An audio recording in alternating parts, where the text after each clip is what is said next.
తదుపరి సింహరాశి వారు. సింహరాశి వారికి ఈ మాసం ఏ విధంగా ఉండబోతుంది? ఏ ఏ రంగ ఏ ఏ రంగాల్లో ఉన్న వారికి బాగుంటుందంటారు? తప్పకుండా సింహరాశి వాళ్ళకి ఈ మాసం అనుకూలంగా ఉంది. ఎందుకంటే వీళ్ళకి గురువు వక్రించడం వల్ల వాళ్ళకి కొంచెం లాభంలోకి వచ్చింది. ఎందుకంటే దశమ స్థానంలో అయిపోయింది వీళ్ళు. ఆ లాభంలో అంటే ఏంటంటే ఎప్పుడైతే పాపగ్రహాలు కాకుండా శుభగ్రహాలు దృష్టి ఉంటుందో, శుభగ్రహాల వీక్షణ ఉంటుందో ఖచ్చితంగా అన్ని పనులు శుభానికి జరుగుతాయి.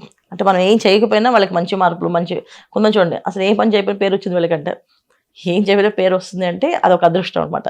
అదొక యోగం. ఏం అనకపోయినా ఏం చేయకపోయినా వీళ్ళ ఆఫీస్లో ప్రమోషన్ రావడం, ఎవరికో వస్తున్న ప్రమోషన్ వాళ్ళకి రాకుండా వీళ్ళకి రావడం, అవన్నీ సింహరాశి వాళ్ళు అనమాట. అంటే ఒక విధంగా ఏంటంటే ఈ మాసం వీళ్ళకి అన్నీ లక్కీ డ్రిప్ లాగా జరుగుతుంది.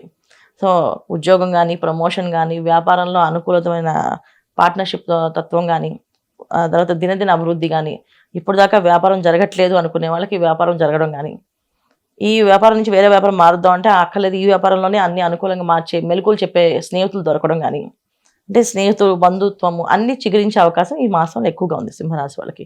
స్నేహ బంధం పెరుగుతుంది, బంధుత్వం పెరుగుతుంది, అన్నీ అనుకూలంగా మారుతుంది. ఎందుకంటే శుభగ్రహాలు ఉన్నప్పుడు ఆటోమేటిక్గా మనకి అన్నీ మంచి జరుగుతాయి. మంచి చెప్పేవాళ్ళు మన చుట్టూ ఉండేవాళ్ళు కూడా మంచి వాళ్ళు అవుతారు. అలాగే సింహరాశి వాళ్ళకి ఈ మాసం ఉద్యోగస్తులకి, వ్యాపారస్తులకి చాలా అనుకూలంగా ఉంది.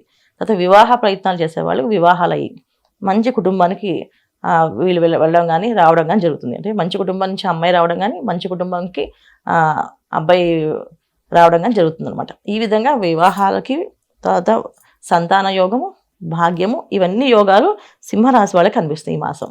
అంటే దాదాపు ఈ మాసం అంతా సింహరాశి వాళ్ళకి చాలా అనుకూలంగా ఉందని చెప్పుకోవచ్చు.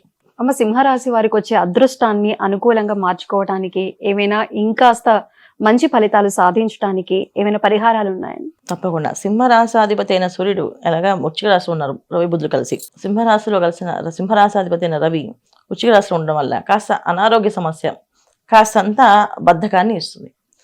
వీటి నుంచి బయట తప్పించుకోవడానికి పొద్దున్నే సూర్య ఆరాధన, అంటే సూర్యోదయానికి పూర్వ నిద్ర లేవడం, సూర్య నమస్కారం చేయడం, సూర్యానష్టకం చదువుకోవడం, ఆదిత్య హృదయం చదవడము, అరుణపారాయణ చేయడం, ఈ విధంగా చేసుకుంటూ వెళ్తే సింహరాశి వాళ్ళకి ఈ మాసం చాలా అనుకూలంగా అన్నీ బాగున్నాయి.